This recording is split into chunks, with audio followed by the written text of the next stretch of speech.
Rakan Lun, anggota Dewan Perwakilan Rakyat Aceh dari Partai Aceh Saiful Bahri alias Pon Yahya disebut sebagai pemilik aspirasi atau pokir pengadaan budidaya ikan kakap dan pakan rucah di Banda Reintegrasi Aceh.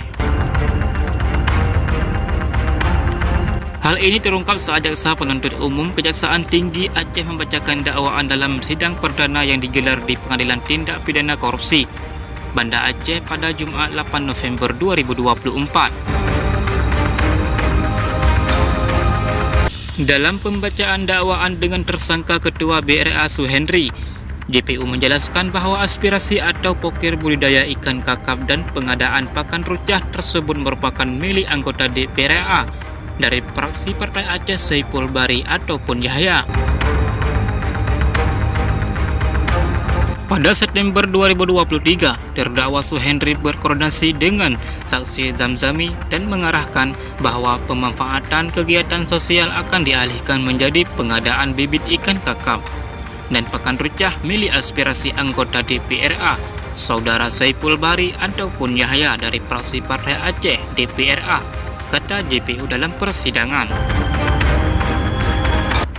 Pon Yahya yang adalah mantan kombatan GAM dilantik sebagai Ketua DPR Aceh pada 13 Mei 2022 dan menjabat hingga 19 Oktober 2023. Menurut JPU, terdakwa Suhendri meminta Zamzami untuk mencari kelompok tani yang siap menerima bantuan budidaya ikan kakap dan pakan rucah.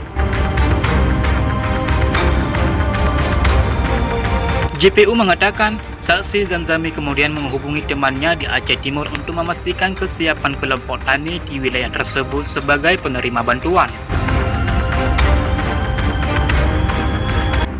Seperti diketahui, proyek bantuan bibit ikan itu seharusnya diserahkan kepada 9 kelompok masyarakat korban konflik di Aceh Timur dengan total anggaran 15,7 miliar. Namun sejumlah saksi menyebut tak menerima bantuan itu bersumber dari anggaran pendapatan belanja Aceh Perubahan 2023. Proyek ini dimulai pada 7 Desember sampai 30 Desember 2023. Kejaksaan Tinggi Aceh bersama Kejaksaan Negeri Aceh Timur mulai menangani kasus ini sejak Mei 2024. Pada 15 Juli 2024, Suhendri bersama 4 orang lainnya ditetapkan sebagai tersangka. Penahanan para tersangka baru dilakukan pada 15 Oktober lalu. Hanya sekian, Net TV mengabarkan.